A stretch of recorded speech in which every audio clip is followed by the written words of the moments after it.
బెల్గాంలో ఉండి బెల్గాంలో మొదటి శిక్షణ శిబిరం లాగా దాన్ని చేశారు. అక్కడ బాబా ఇచ్చిన 4 అందరికీ ముఖ్యమైనటువంటి 4 ఆదేశాలు ఏమిటి అంటే, డబ్బును తాకరాదు, అందుకే డబ్బు ముట్టుకోకూడదు. గనుకనే బాబా నవజీవనంలో ప్రారంభం చేసిన వాళ్ళు ఎవరెవరు ఏం తెచ్చుకోవాలి అనే విషయము ఆయన ఎంతటి అంటే ఉన్నతోన్నతుడు, ఆయన సర్వజ్ఞుడు, సర్వశక్తిమంతుడు అయినా కూడా ఏ చిన్న విషయాన్ని కూడా ఆయన విస్మరించలేదు. ఆయన ఇచ్చినటువంటి లిస్టును చూసినట్టయితే ఆశ్చర్యపోతాం మనం. బాబా 2 కఫ్నీలు, గోధుమ రంగులో ఉన్న ఉన్ని కఫ్నీ, 2 దళసరి కఫ్నీలు, ఒకటి తెలుపు, ఒకటి నీలి రంగు, ఒకటి ముతక దుప్పటి, ఉన్ని సూటు, తర్వాత నూలుతో గాని సిలుకుతో గాని కుట్టిన సూటు, 2 చొక్కాలు, ఒకటి ఉన్నిది ఒకటి మామూలు, 2 పైజామాలు, 2 నూలు టీషర్ట్లు, 3 జతల సాక్స్. ఇవి చూడండి, సాక్సులు కూడా ఏవి ఎన్ని తెచ్చుకోవాలనేది కూడా ఏ రకమైన వాళ్ళు మళ్ళీ సందేహము సందిగ్ధము లేకుండా బాబా అన్ని, ఒక జత ఉన్నిది, 2 జతలు కాటన్వి, వాటికి కూడా ఆ 3 ఏవేవి ఉండాలనేది, 4 లంగోటీలు లేదా కడ్రాయలు, 4 చేతి రుమాళ్ళు, ఒక స్నానపు తువ్వాలు, ముఖం తుడుచుకునే చిన్న తువ్వాలు, ఒక రేక్ సూట్ కేసు, ట్రంక్ పెట్టె, భుజాలపై నుండి వేలాడే ఒక కాటన్ బ్యాగు, ఒక మగ్గు లేదా చెంబు, ఒక పళ్ళెం, ఒక చెంచా పెద్దది, ఒక చెంచా చిన్నది, ఒక టూత్ బ్రష్, ఒక టూత్ పేస్ట్, ఒక చిన్న చేతి అద్దం, ఒక షేవింగ్ సెట్, 2 బార్ సబ్బులు, ఒక జత బూట్లు, ఒక జత చెప్పులు, రిస్ట్ వాచీలు, కళ్ళద్దాలు, కట్టుడు దంతాలు అలవాటు ఉండే వాళ్ళకి అవి, మంచి అంటే చూడండి ఎంత లెవెల్కి ఏది అంటే ఆ సర్వజ్ఞత్వంలో ఆయన ఇచ్చినటువంటి ఆదేశాలు. మంచి మన్నికైన చేతికర్ర, ఒక కొత్త టోపీ, క్యాప్ లేదా తలపాగా, నెక్ టై పెట్టుకునే అలవాటు ఉంటే వాళ్ళు నెక్ టై కూడా, ఒక హెయిర్ బ్రష్, దువ్వెన లేదా హెయిర్ బ్రష్. ఇలా ఆయన ఏమేమి తెచ్చుకోవాలి అనే విషయం కూడా, ఎందుకు వాళ్ళ దగ్గర డబ్బు ఉండటానికి వీల్లేదు, అది మాత్రం స్ట్రిక్ట్. అది చేత్తో డబ్బు తాకటానికే వీల్లేదు. భిక్షాటన చేసినప్పుడు కూడా డబ్బు ఎవరైనా వాళ్ళ జోల్లో గాని భిక్షా పాత్రలో గాని వేస్తే వీళ్ళు చేత్తో తాకి మళ్ళీ వెనక్కి ఇవ్వకూడదు, ఆ వేసిన వాళ్ళే తీసుకోవాలి. అలాగే స్త్రీలను కూడా తాకరాదు. ఈ 2 నవజీవనం యొక్క దాంట్లో అయితే బాబా కూడా వాళ్ళతో పాటు నవజీవనం ఆచరిస్తూ ఉన్నా కూడా, ఎందుకంటే ఆయన సాధకుని పాత్ర వహించిన దైవీ మానవుడి యొక్క స్థితి అది, దాంట్లో ఏ మాత్రం ఒక అణు మాత్రం కూడా తేడా ఉండదు, అది ఎప్పుడు ఆయన అలాగే ఉంటాడు. కాబట్టి మంచి చెడు అసాధారణమైన అన్ని రకాల ఆజ్ఞలు బాబా ఏ ఆదేశం ఇస్తే అది, బాబా ఇచ్చింది ఇది మంచిగా చెడా, ఇలా ఎందుకు చెప్పాడు బాబా అనేది మళ్ళీ ఆఫీస్ సూక్తిలాగా వై అండ్ వాట్ అనే ప్రశ్న లేకుండా బాబా చెప్పింది వెంటనే ఆచరించాలి. నవజీవనంలో కూడా బాబా వాళ్ళతో పాటుగా సాధకుడి పాత్ర వహించి వాళ్ళతో పాటు నడుస్తున్నా కూడా ఇది మాత్రం బాబా ఆజ్ఞను తూచా తప్పకుండా, అది మంచిదైనా చెడ్డదైనా ఏ మాత్రం సంకోచించకుండా వై అండ్ వాట్ అనే ప్రశ్న లేకుండా ఆచరించాలి. ఇది చాలా ఆయన వెంట వెళ్ళిన వాళ్ళకి చాలా, ఎంతటి విషమ పరిస్థితులలోనైనా సరే నవ్వుతూ ఉండాలి, ఎప్పుడు చిరునవ్వే చిందాలట. మరి ఆ నవజీవనం పాటలో ఉంది, గుండె పైన గుండె కోతలకు గురి అయిన, కత్తితో గుండెను కోయబడుతున్నా కూడా ముఖం మీద పెదవుల పైన మాత్రం చిరునవ్వే ఉండాలి. ఎంతటి విషమ పరిస్థితిలోనైనా సరే నవ్వుతూ ఉండాలి. అంటే న్యూ లైఫ్ యొక్క ఇది ఆల్వేస్ బీ చీర్ఫుల్. అది ఏ పరిస్థితి అయినా, అన్నం దొరికినా దొరకకపోయినా, నడవటం చేతగాకపోయినా, రకం ఏదైనా, ఎక్కడ చలికి గజగజ వణిగిపోతున్నా, ఎట్లా ఉన్నా కూడా యు మస్ట్ బి హ్యాపీ.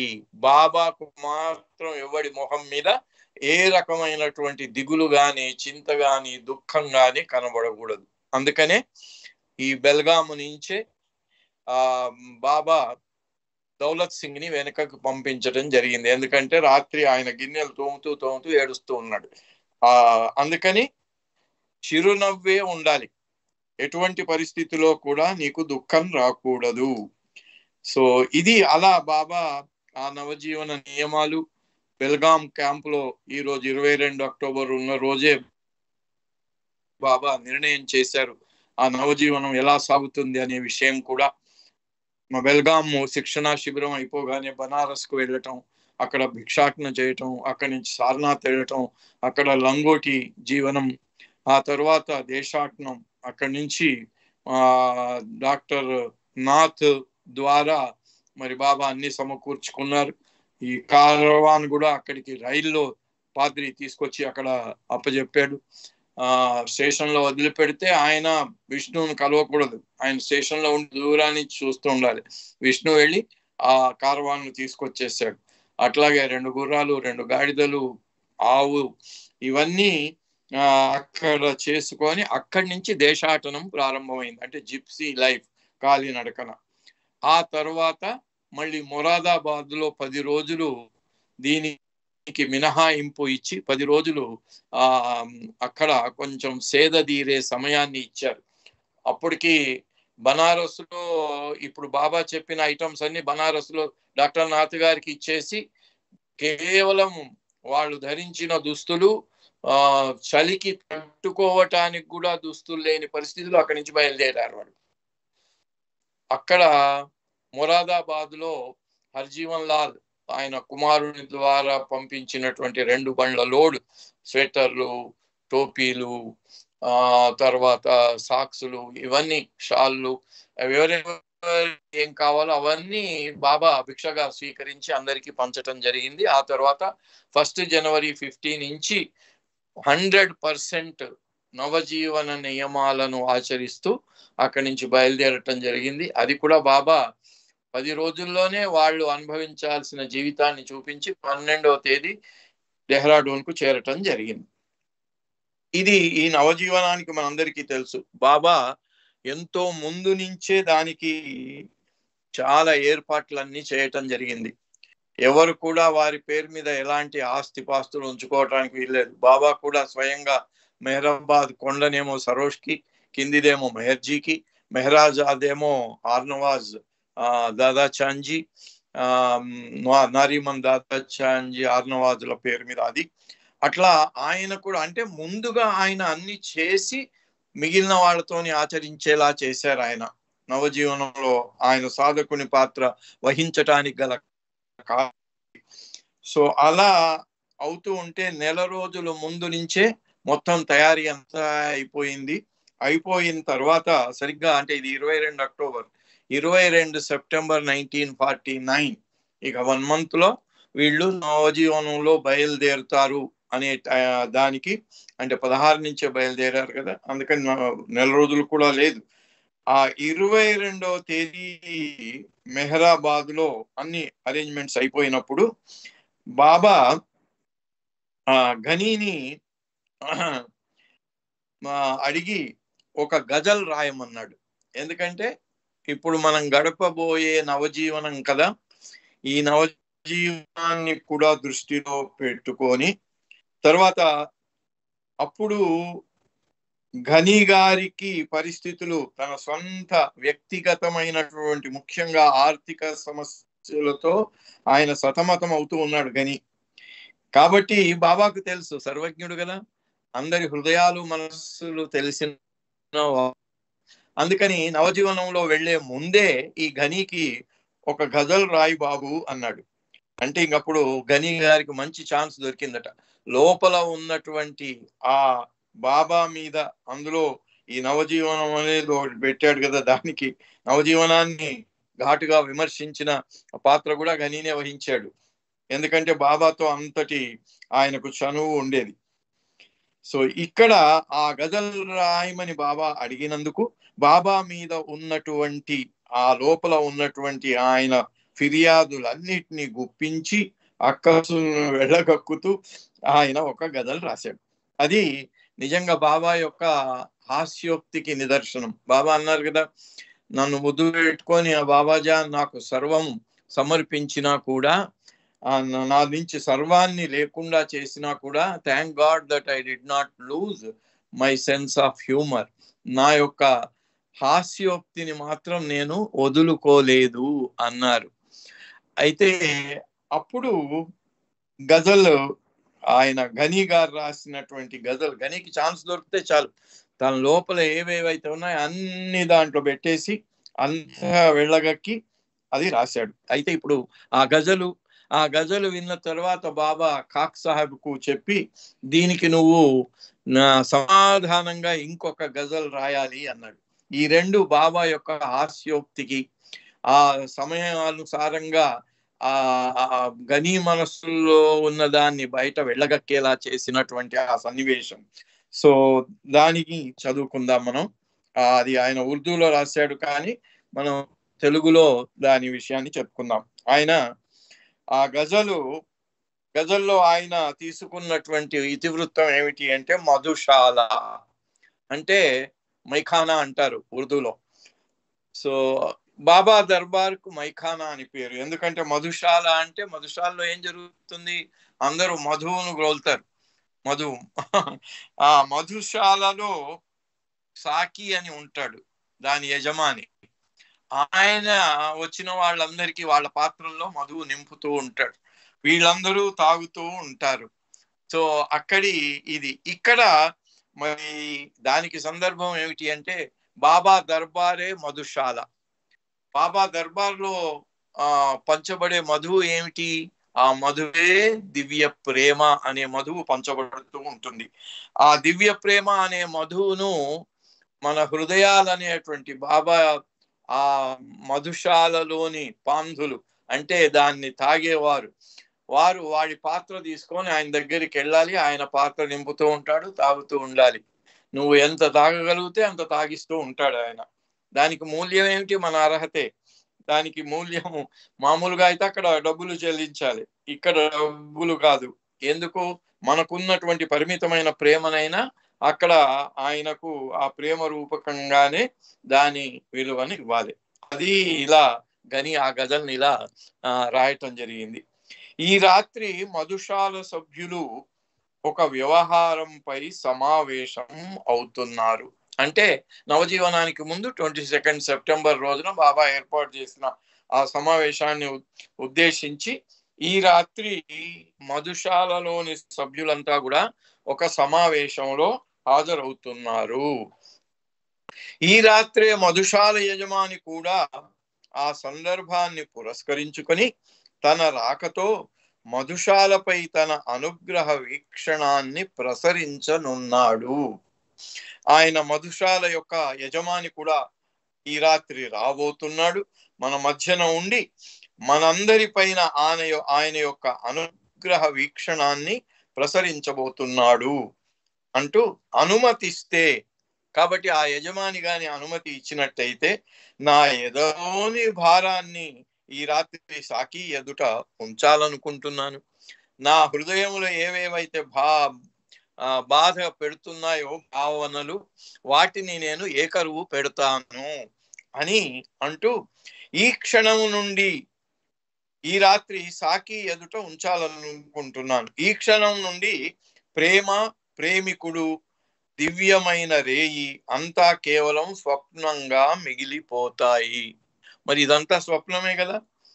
ఇక్కడ దాని ఇంగ్లీష్ వర్షన్ లార్డ్ మెహర్లోది అనుకుంటాను, దాన్ని స్క్రీన్ మీద పెట్టాడు. దానికి ఇంగ్లీష్లో తర్వాత తెలుగులో కూడా అనువాదం చేయటం పడింది.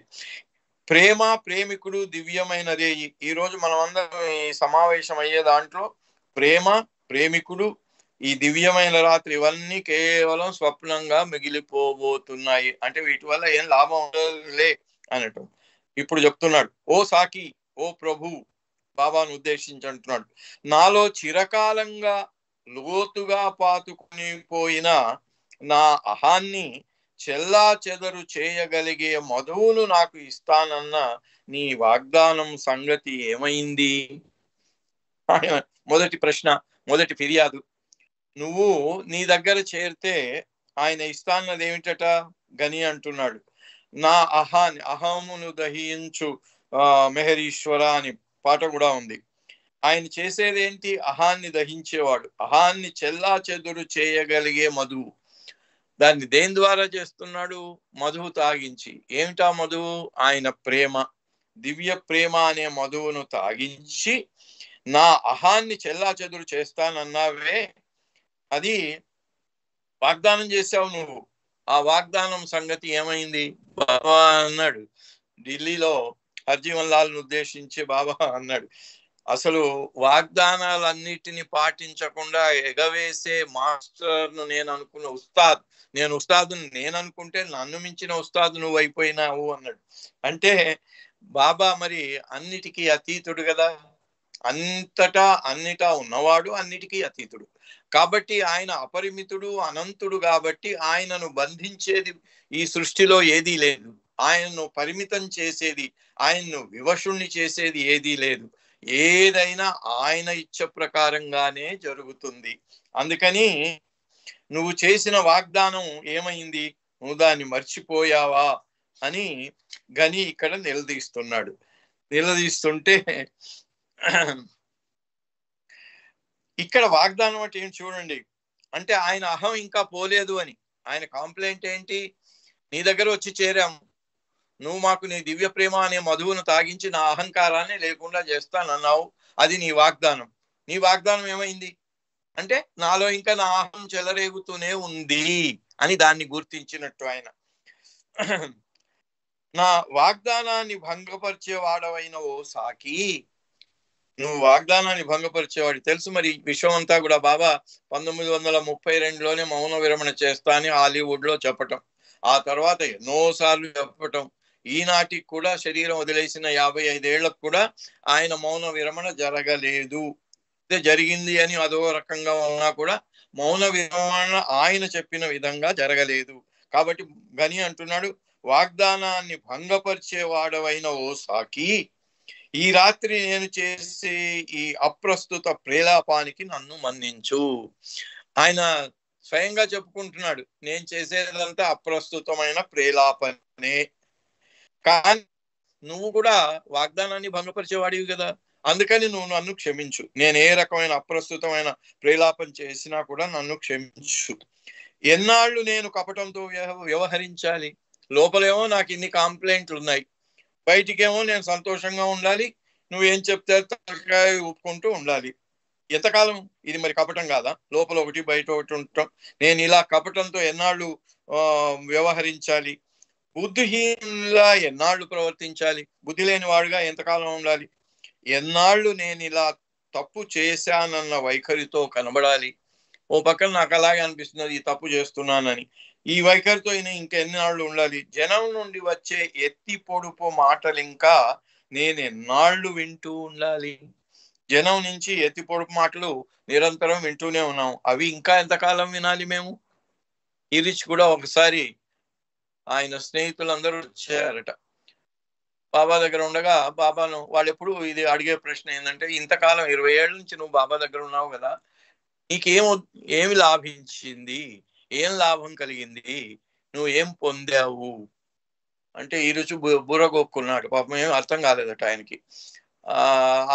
దాంట్లో బాబా పిలిస్తే బాబా దగ్గరికి వెళ్తే బాబా అడిగాడు, ఏంటి అలా ఉన్నావు, ఏం ఆలోచిస్తున్నావు అన్నట్టు. ఏం లేదు బాబా అంటే, చెప్పు ఎందుకు అంటే, ఇలా అడిగారు బాబా, ఇంతకాలం నువ్వు బాబా దగ్గర సేవ చేసుకుంటూ ఉన్నావు కదా, ఏం దొరికిందిరా నీకు, ఏం లాభం కలిగింది అంటే, నాకేమి సమాధానం ఏం చెప్పాలో తోచలేదు అన్నాడు. బాబా నవ్వి అన్నట్టు, నిజమే, ఎందుకంటే వాళ్ళకి సరిగ్గా ప్రశ్న అడగటం రాలేదు. ప్రశ్న ఏమిటి అడగాలి వాళ్ళు? ఇంతకాలం నువ్వు ఈయన దగ్గర ఉండి నువ్వు పోగొట్టుకున్నది ఏంటి అని అడిగితే సరి అయిన సమాధానం నువ్వు చెప్తావు. నీకేం దొరికింది, నువ్వేం పొందావు అంటే ఏం సమాధానం చెప్తావు నువ్వు? నా దగ్గరికి వచ్చింది, డాక్టర్ దగ్గరికి వచ్చింది, ఎందుకు వెళ్తారు డాక్టర్ దగ్గరికి? రోగాన్ని పోగొట్టుకోవటానికి వెళ్తారు. మీరంతా నా దగ్గరికి అదే ఇప్పుడు నీ కూడా దాంట్లో నా అహంకారాన్ని పోగొట్టే మధువును ఇస్తా అన్నావు, ఏది నా అహంకారం ఇంకా పోలేదు అని అన్నట్టుగానే ఇది ఈ రుచి అడిగిన ఆ సందిగ్ధానికి బాబా అలా చెప్పాడు. నువ్వేం పోగొట్టుకున్నావు అని అడగాలి. కానీ డాక్టర్ దగ్గర నుంచి వెళ్ళొచ్చిన వాడికి నువ్వు ఏ రోగం పోగొట్టుకున్నావురా నాయనా అని అడగాలి. అడుగుతావో ఈ రోగం పోయింది, ఇంతవరకు ఇది ఉండేది, ఇప్పుడు అది లేదు అని చెప్పటానికి. అలాగే అందుకని ఈయన అంటున్నాడు, అలా జనం అడుగుతూ ఉంటారు, ఉంటారు. ఎన్నాళ్ళు వినాలి మేము ఇది? ఓ సాకి, దేనికి చలించకుండా ఉండేందుకు నేనేమైనా బడ్డరాయినా? బాబా మరి be in the world but not of the world అన్నారు. ప్రపంచంలోనే ఉండాలి, నువ్వు ప్రపంచానికి అంటకుండా ఉండాలి. నిజమే. అలా ఉండటానికి నేనేమన్నా బడ్డరాయినా? నిజమైన వెలుగు కోసం, జ్ఞానం కోసం నేను పడే తపనే నాలో ధైర్యాన్ని నింపింది. నా గుండెల్లో రగిలే మంటలే ఈనాటి నా ఈ హృదయ ఘోషకు కారణం.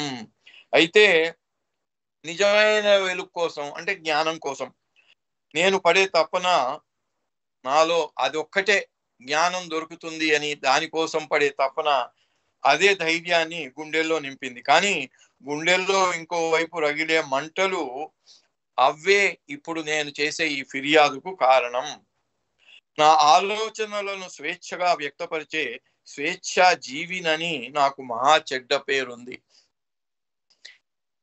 ఎప్పుడైనా ఉన్నది ఉన్నట్టుగా చెప్పేసి అందరి తరఫున, అందరూ అనుమాన పడుతుంటే అందరి తరఫున చెప్పేవాడు ఈయనే. అందుకే బిగ్ హెడ్ అన్నారు కదా బాబా ఆయన్ని. నాకు మహా చెడ్డ పేరుంది. నీవు చూడాలనే కాంక్షతో నా ఎదకు పట్టిన తుప్పును విదిల్చి నీ ముందు ఉంచవలసి వచ్చింది. నా లోపల పట్టిన ఈ తుప్పు ఏదైతే ఉందో దాన్ని ఇక నువ్వు చూడాలని ఇప్పుడు నువ్వే అడిగినందువల్ల నీ ముందు అంతా తీసి ముందు పెట్టేస్తున్నాను. హృదయం అనే నా ఈ వాయిద్యం బొత్తిగా మూగబోయి స్వరాలతో నిండిపోయింది. నా హృదయం అనే వీణ, హృదయాన్ని వీణతో పోలుస్తారు కదా, ఆ వాయిద్యం అది మొత్తం అపస్వరాలతో నిండిపోయిందట. నా ఈ ఏడుపు గొట్టు రాగం నీ చెవికి ఇంపుగా లేనందుకు నన్ను మన్నించు. అవును, నేను చేసే అటువంటిది ఏమిటి? నా ఏడుపు నీ ముందు పెడుతున్నాను కాబట్టి నా ఏడుపు ఎలాగూ నీకు అది బాగా ఉండదు కదా, అది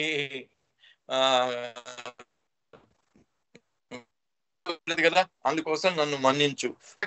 నిన్ను నమ్ముకున్న వాళ్ళు అసమ్మతికి లోనై చేసే బాధామయ మూలుగును ఒకసారైనా విను. నిన్ను నమ్ముకున్న అందరిలో కూడా ఇది ఉంది. వినబడుతుందా?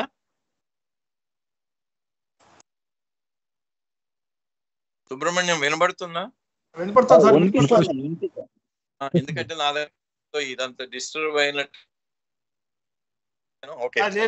అయితే సరే, ఈ మధుశాల శాశ్వతమైనదని, దాని నుండి వెలువడే అణువణువు దివ్యనాదంతో మేళవించబడిందని మాకు తెలుసు. అయితే నీ మధుశాల అతి శాశ్వతమైందే అని, మధుశాల నుంచి వచ్చే ఆ మధు యొక్క అణువణువు కూడా దివ్యనాదంతో మేళవించబడింది అనే విషయం మాకు తెలుసు.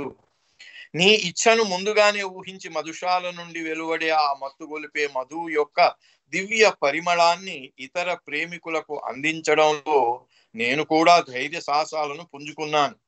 దివి నుండి చెలికాడు దిగి వచ్చిన శుభ సమాచారాన్ని అందరి చెవిలో వేయడం అనే పనిని ప్రారంభించాను. ఆ విధంగా మధుశాల రహస్యాన్ని ఆబాల గోపాలానికి విడమరిచి చెప్పిన వాడిని అయ్యాను. బాబా మనకందరికీ చెప్పింది ఒకటే కదా, ప్రో మై నేమ్ అన్నారు. నా నామాన్ని అందరికీ వినిపించండి, సందేశాలను అందరికీ వినిపించండి. ఇప్పుడు ఆ సత్య ప్రేమ సందేశాలు అంటే ఏంది? బాబా యొక్క దివ్య ప్రేమ అనే మధు. కాబట్టి ఆ మధు ఎక్కడ దొరుకుతుంది? బాబా యొక్క మధుశాలలో చెప్పి అందరికీ ఈ మధుశాల యొక్క రహస్యాన్ని కూడా చెప్పేశాం. కానీ ఈ రహస్య జ్యోతిని వెలిగించిన మరుక్షణం దీపపు పురుగులు దీపం చుట్టూ చేరాయి. ఎప్పుడు కూడా దీపం వెలిగిస్తే దీప పురుగులన్నీ కూడా దీపం చుట్టూ చేరుతుంటాయి. వాటిలోని తర్కం అనే దృష్టిని భగవంతుడు మరుగుపరిచాడు. ఇలా సాహసించి ముందుకొచ్చిన వారు పిచ్చివాళ్లు కారు. అలాగని వారి ఇంద్రియ జ్ఞానం సరిగా ఉందని కాదు. వీరిని గూర్చి లోకంలో ఆశ్చర్యం గొల్పే కథలు ప్రచారంలో ఉన్నాయి.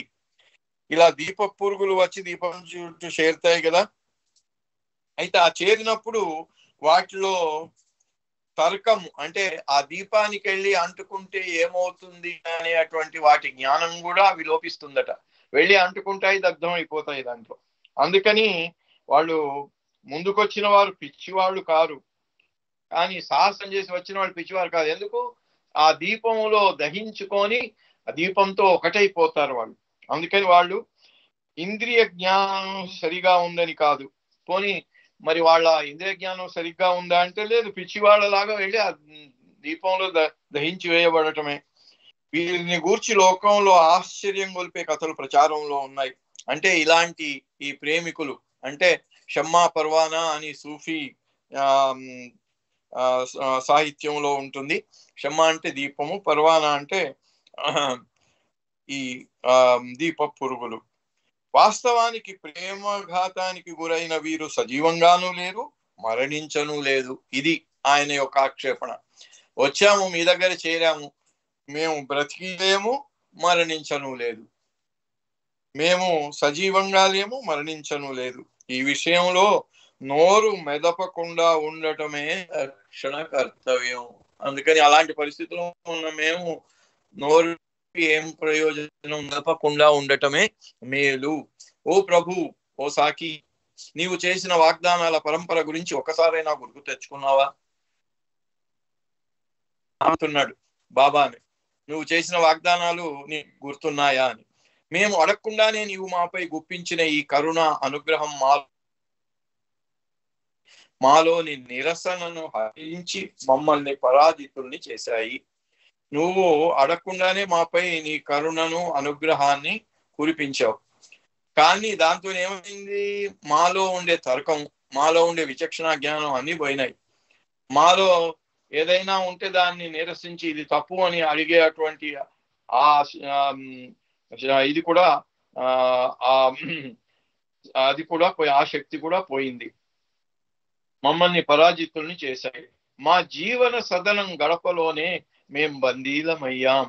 నీ ఆగమనం మాకు పూర్తిగా ఒక కొత్త ప్రపంచాన్నే చూపించింది.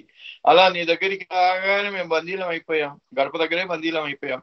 కొత్త ప్రపంచాన్నే చూపించింది ఏది? మీ దగ్గర బందీలు అవటం. మాలోని ప్రలోభం అలౌకికంగా మారి దేవుని పేర ప్రతినబూనేటట్టుగా మమ్మల్ని బలవంత పెట్టింది. ప్రతినేంటి? ఇది నవజీవనానికి వెళ్ళటం, ఆయన చెప్పినట్టుగా వినటం, ఎందుకు ఏమిటి అనే ప్రశ్నించకుండా ఆయన చెప్పినట్టు చేయటం. దానికి మేము అది అలా చేసేటట్టుగా మేము చేసిన ప్రతిన మమ్మల్ని బలవంతం పెట్టింది, ఫోర్స్డ్. ఓసాకి ప్రారంభంలో మాలో ఉన్న ఉత్సాహం, దాని తీవ్రత నీకు గుర్తుందా? ప్రారంభంలో మాకు ఎంత ఉత్సాహం ఉంది అంతే కదా. ఆరంభ శూరత్వం ప్రతి దాంట్లో ఉంటుందట. అది ఎంతవరకు ఉంటుందో తెలియదు. కాబట్టి ప్రారంభంలో మాకున్న ఉత్సాహం తీవ్రత నీకు తెలుసు కదా. అది మాలో ఎంత తీవ్రంగా ఉండేదంటే ప్రపంచం పట్ల మేము ఎంతో ఉదాసీనత వహించి లోకం మా నుండి ఆశించే విషయంలో కూడా ఏమి పట్టించుకునే వాళ్ళం కాదు. ఔన్నత్యపు శిఖరాలను దాటి మా దృష్టి చివరికి అగాధాల శూన్యంలోకి వెళ్ళిపోసాగింది. అయితే జరిగింది ఏమిటి? మేము ప్రపంచం పట్ల ఉదాసీనత వహించి దాన్ని పట్టించుకోకుండా కేవలం మిమ్మల్ని పట్టించుకొని మీ చెప్పిన మాట వినటానికే మేము సిద్ధులమై వస్తే లోకం మా నుండి ఆశించే విషయంలో కూడా మేమేం పట్టించుకోలేదు. మా దృష్టి చివరికి ఎక్కడికి వెళ్ళింది అంటే అగాధాల శూన్యంలోకి వెళ్ళసాగింది. ఏం తెలియటం లేదు, ఏం కనబడనటువంటి శూన్యంలోకి వెళ్ళిపోయింది మా దృష్టి. దీనికి కారణం బ్రహ్మానుభవాన్ని వరంగా పొందుతామని మాకు వాగ్దానం చేయడం జరిగింది. వాగ్దానం చేయటం దేని గురించి? బ్రహ్మానుభవం వస్తుంది అని. అది కూడా ఎంతో చవక బేరంతో మాకు అందివ్వడం జరుగుతుందని వాగ్దానం చేశావు. దానికి బేరం కూడా ఎక్కువ లేదు, చాలా చౌక బేరంలోనే. అది నారదుడు పాపం కృష్ణుని తీసుకొని పాట పాడుతూ వెళ్తాడు వీధుల్లో, భలే మంచి చౌక బేరం అని కృష్ణుని అమ్మటానికి. ఆయన తులాభారంలో తూగలేక ఆయన నారదునికి సేవకుడై ఆయన నమ్ముకోవటం చేసినప్పుడు ఆ పాట అది ఉంటుంది, భలే మంచి చౌక బేరం అని. ఇక్కడ అది ఆయన ఘనీ గారు కూడా బాబాకి కాంప్లైంట్ ఏం చేస్తున్నాడంటే, చౌక బేరంతో నువ్వు మాకు ఆ బ్రహ్మానుభవాన్ని ఇస్తానని వాగ్దానం చేసావు, దానితో మా మనసులు స్వర్గలోకాల్లో తేలియాడసాగాయి. ఆ వాగ్దానం విన్న తర్వాత మేము లోకాలకు తేలిపోయాం. ఇలా మేము తేలియాడడంతో ఆ భావన మా కాళ్లను భూమి మీద నిలవనిచ్చేది కాదు. అలా తేలిపోవడంతో భూమి మీద ఉండే కాళ్ళు భూమి కింద ఉన్న భూమి అది తాకకుండా వెళ్ళిపోయింది. ఓ సాకి, మంజిలే మీములో ప్రారంభ కార్యకలాపాలు గుర్తున్నాయా? మధుశాలలోని రహస్యాలు వెల్లడై ఆ మధువును గ్రోలిన వాళ్ళంతా మత్తుకు లోనై విభ్రమ స్థితికి గురైన సంగతి ఉందా? వీళ్ళందరూ విభ్రమమైన స్థితిలో వెళ్ళిపోయినారు, అది నీకు తెలుసు కదా. దీనికి తోడు నీ సన్నిహిత మండలి సభ్యుల వివరాలు వెల్లడించడంతో మరింత పారవశ్యంలో మునిగాం. మీ దగ్గరికి వచ్చిన వాళ్లకు కలిగిన విభ్రమ స్థితి, మత్తు, వీటిని వివరించడంలో మేము పరవశించిపోయాం. అది ఈ మత్తుకు ఫలితంగా మధుశాలలోని సభ్యులకు ఆ సమయంలో దొరికిన రొట్టె వెన్నయే పరమాన్నమై బాహ్య జీవనంలో అందే బిర్యానీ రుచులను మర్చిపోయేటట్టు చేసింది. ఇక్కడ చెబుతున్నాడు, బాబా దగ్గర ఉండి మెహరాబాద్ లో కానీ ఎక్కడున్నా కానీ వాళ్ళకు మెహరాబాద్ లో పెట్టింది ఏంది? లావైన జొన్న రొట్టె. దాని వెంట అసలు వెన్న కూడా లేదు, ఇంత పప్పు. అవే మాకు బిర్యానీ రుచులు. మరి ఈ రోజుల్లో ఇప్పుడు హైదరాబాద్ బిర్యానీ ఫేమస్ కదా, అలాంటి బిర్యానీ రుచిని కూడా మర్చిపోయేటట్టు నువ్వు పెట్టిన ఆ జొన్న రొట్టె, ఇంత అరచేతి మందం జొన్న రొట్టె, పప్పు, అవి మమ్మల్ని అట్లా చేశాయి. మేము బిర్యానీ కూడా మర్చిపోయాం. మంజిల్లోని దోమతెరలే జంషెడ్ చక్రవర్తి భవనంలోని భోగభాగ్యాలని కురిపించాయి. ఆ మంజిల్లో దోమలు ఆగలేక రోజు బాబా అక్కడ వాళ్ళకి ఆదేశం కూడా ఇచ్చారు, రోజుకో 50 దోమలను చంపాలి ప్రతి వాళ్ళు అని. అన్ని దోమలు ఉండేవన్నమాట. అయితే అది జంషెడ్ చక్రవర్తి భవనం లాగా ఫీల్ అయినాం మేము.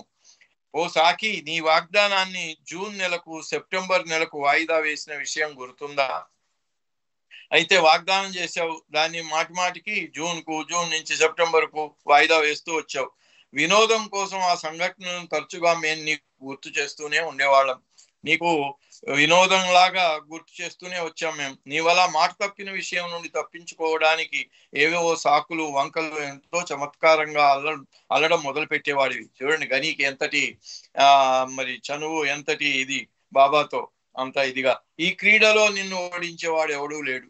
ప్రేమ విపణిలో భగవంతుని పేరు మీద చలామణి అయ్యే సరుకుకు గిరాకీ తగ్గటం మొదలవటంతో నీవు తక్షణం మాయాదేవిని మా కళ్ళ ముందు ఏదో రూపంతో ఆడించి మాలో ఆశలు రేకెత్తించి ఉత్తేజితుల్ని చేసేవాడవు. అయితే మరి ఇప్పుడు నిజానికి వస్తే ప్రపంచంలో భగవంతుడి దగ్గరికి మనకు పాట కూడా ఉంది బాబ్జీది, కోటికొకడు తెలియనేమో.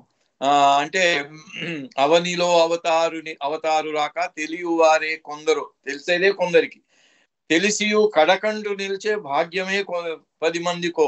అలా తెలిసిన వాళ్ళల్లో ఆఖరి వరకు చివరి వరకు ఆయన పట్టుకొని ఉండేవాళ్ళు కొంతమందో అనే ఆ పాటలాగా ఇక్కడ ఈయన నీకు ప్రేమ విపణిలో భగవంతుని పేరు మీద చలామణి అయ్యే సరుకుకు గిరాకీ తగ్గింది అంటే నీ దగ్గరికి వచ్చే వాళ్ళ గిరాకీ తగ్గింది అని చెప్తూ, అందుకని మాయతోని ఆడించి మమ్మల్ని ఉత్తేజితుల్ని చేసి నీ దగ్గరికి ఆకర్షించుకున్నావు.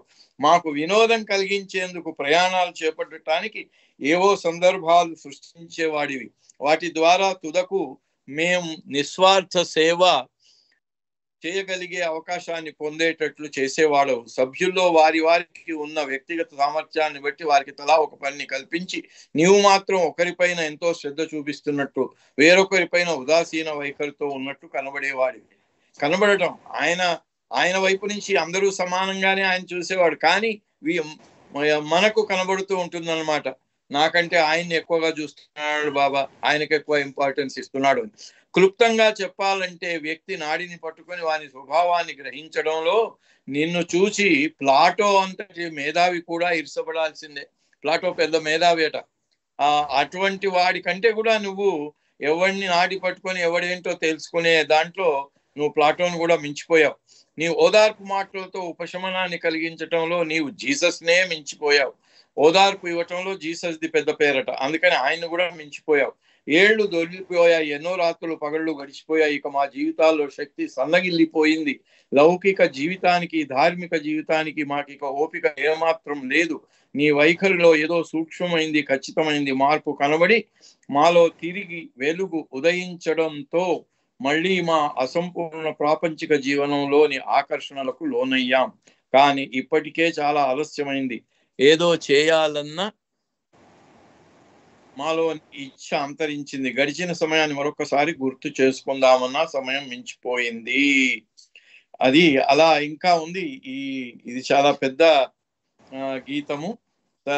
ఇది అయిన తర్వాత మరి కాక్ సాహెబ్ దానికి సమాధానంగా రాసింది కూడా బాబాకు ఇష్టమైన రకంగా రాశారు. దాన్ని బాబా తరఫున ఆయన అది రాయటం, బాబా దాన్ని అప్రూవ్ చేయటం జరిగింది.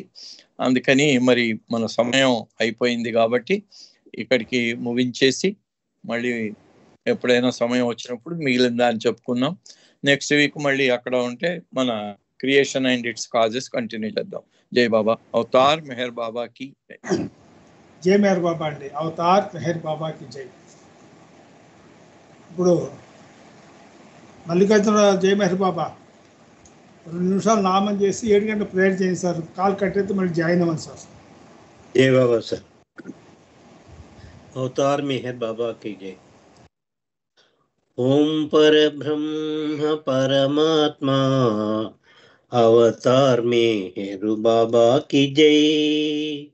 ओम पर ब्रह्म परमात्मा अवतार मेहर बाबा की जय. ओम पर ब्रह्म परमात्मा अवतार मेहर बाबा की जय. ओम पर ब्रह्म परमात्मा अवतार